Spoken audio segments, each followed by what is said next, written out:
Welcome to the Stairway to Heaven. We're coming to you bringing insights into the ever-changing high-frequency currents now bathing the planet and their effect on us all. The source of vital information for the evolving human being, Angwildawieka.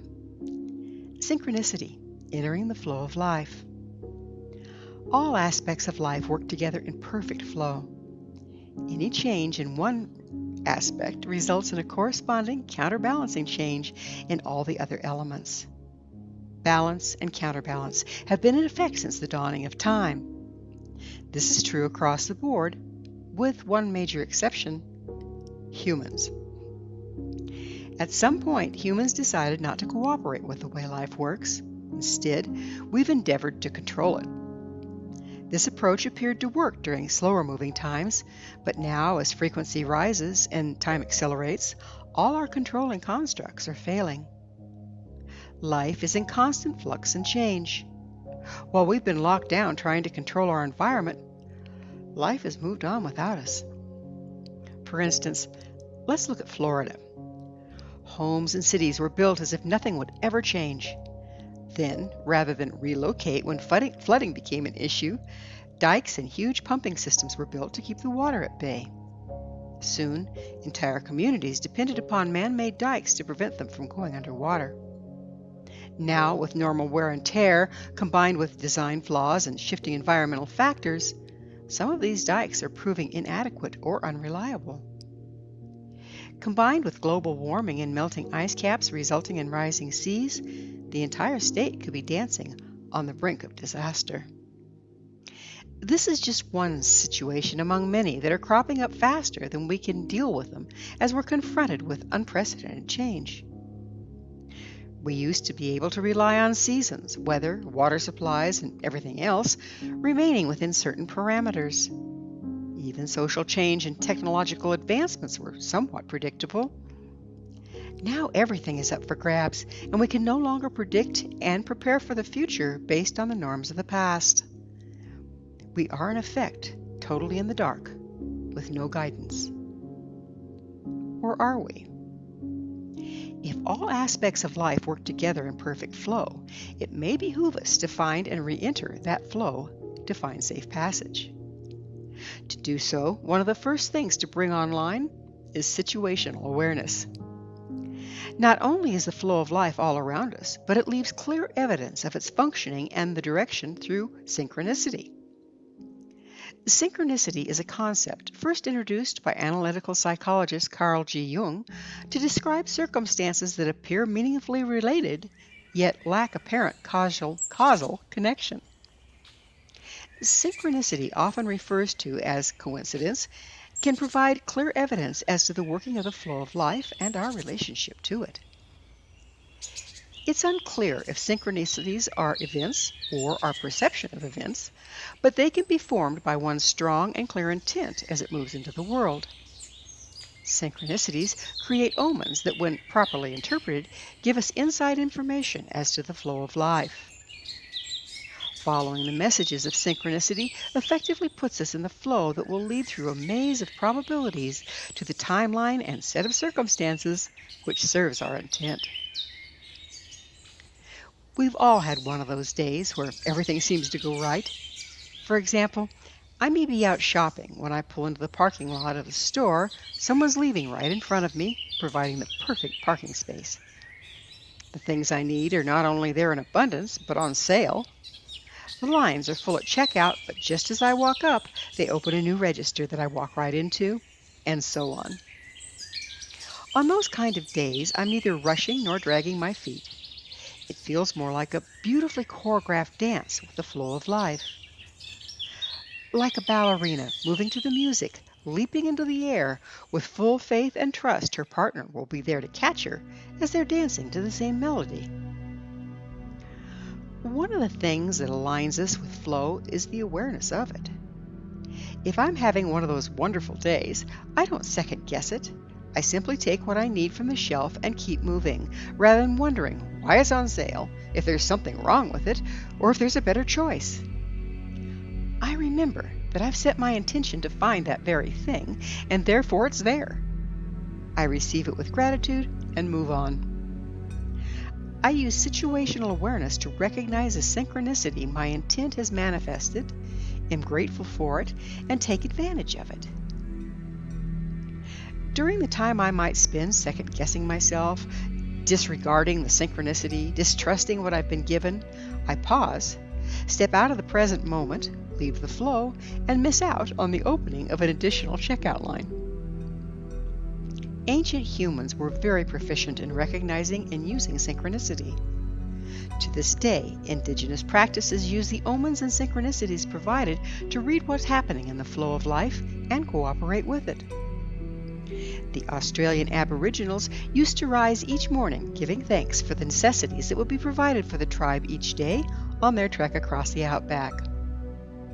Come lunchtime, the snake slithering across their path was recognized as a provision from the spirit of the land for their next meal, promptly dispatched and eaten.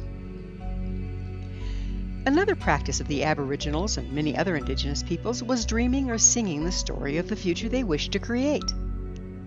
This practice served to help set strong group intent, creating the timeline in the flow of life, leading to the desired outcome.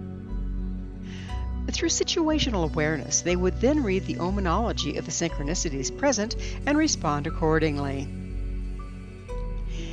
It takes an amazing amount of trust to set out across a barren wasteland with only what you can carry on your back. Yet, through trust, faith, situational awareness, and gratitude, the Aboriginal people have survived for ages on land that would take most of us out in a few days. Reading and interpreting synchronicities is a learned skill. If we understand everything has meaning and alludes to the flow of life, we can use these messages to find safe passage. For instance, once on my morning's walk, I noticed a pair of ravens sitting in a tree.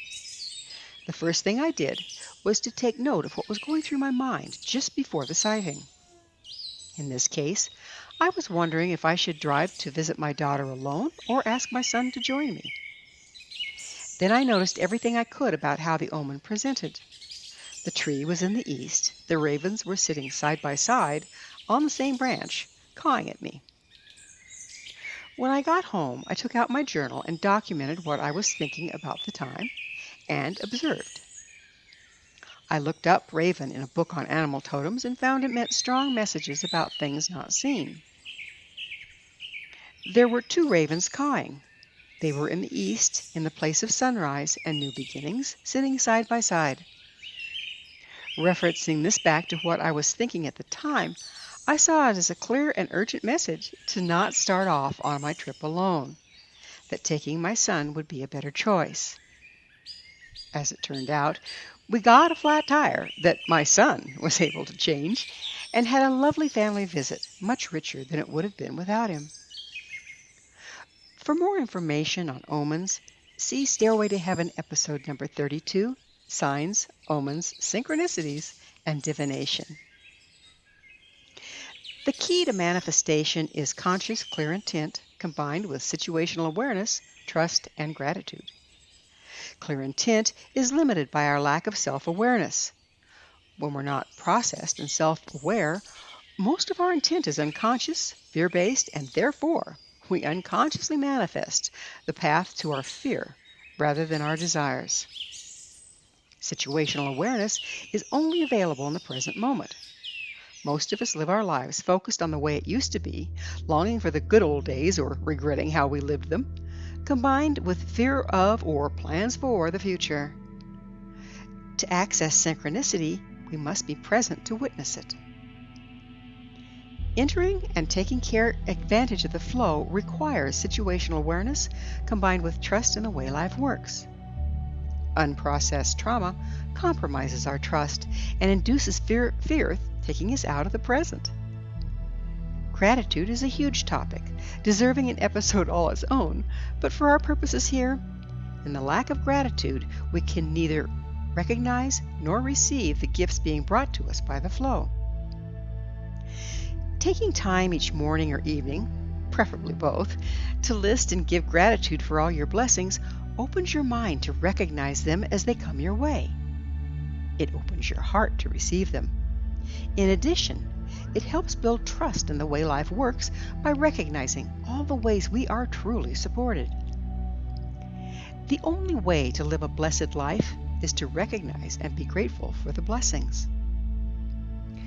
Without gratitude, we're never satisfied or fulfilled, leaving us easy marks for a system that would convince us we're always in lack and must feed the system to get what we want or need. The flow is a present time phenomenon. Otherwise, we're remembering a flow that's no longer there or hoping for one that doesn't yet exist. To join the flow, we must be present with it. Otherwise, it's like trying to hop on yesterday's train. Not going to happen, right? Flow is vast and limitless. Where we end up in relationship to it is driven by our conscious and unconscious intent. Bearing this in mind, it becomes clear why becoming more conscious is paramount in manifesting what we want. It's also important to think out of the box and expect the unexpected.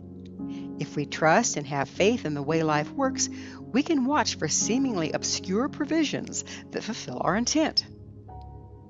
Being willing to let go of how our intent is met and trust it will be is a very important component in cooperating with the flow. Once humans separated from nature and no longer trusted in the way life works, it became fear-based and left the present moment. With it, we left the flow of life. Without access to the flow, they couldn't manifest through intent and had to make it happen. To make it happen, they had to control it. Entire systems were constructed to control every aspect of life. One of those aforementioned systems is designed to control beliefs to direct the intent of the masses. Media and advertising are one of its most powerful tools. By controlling the beliefs and therefore the intent of the masses, this system can use the natural human ability of manifestation through intent to create for the system rather than for the best interest of the people involved. Welcome to the modern world. We have inadvertently created our systems that enslave and exploit us. Rather than manifest for ourselves, we've become beholden to the systems to provide in exchange for our life's blood. Get a job, earn money, take out loans, pay your taxes, climb the corporate ladder, scrambling over the backs of your coworkers, work 9 to 5 for most of your life, and maybe, just maybe, you can eke out a modest living, only to be tricked out of your hard-earned and often ill-gotten money by the promptings to buy things you have been programmed to want. The walk out of these systems is not an instantaneous thing. We still need to eat, and the likelihood of a snake slithering across our path on the city street at noon is fairly remote. Things have changed drastically. Living in the flow of the present or the future will probably be vastly different from that of our ancestors. Yet, if we make the effort to become conscious and processed, learn to trust life, work with focused intent, situational awareness, and synchronicity, giving gratitude for what we receive, we can re-enter the flow and chart a path out of the matrix of the manipulative systems. After all, the systems simply cannot exist without us feeding them. Imagine, if you will, what would happen if suddenly we all just quit playing the game. Thank you for joining me, Gwilda Wiyaka, on the Stairway to Heaven, where we provide updates on the energetic currents facilitating our evolution into conscious, powerful co-creators. As I'm sure you've noticed, not only do the Stairway to Heaven episodes stand alone, but they weave together to form a map to evolution and personal empowerment as we enter the new era. To revisit this or any of the past archived episodes, visit our archives at www.stairwaytoheavenmedia.com. If you'd like to find out more about me, my school, and the evolutionary tools we offer, visit www.findyourpathhome.com. Until next time, may you be blessed on your sacred path to wholeness. We are here. The time is now.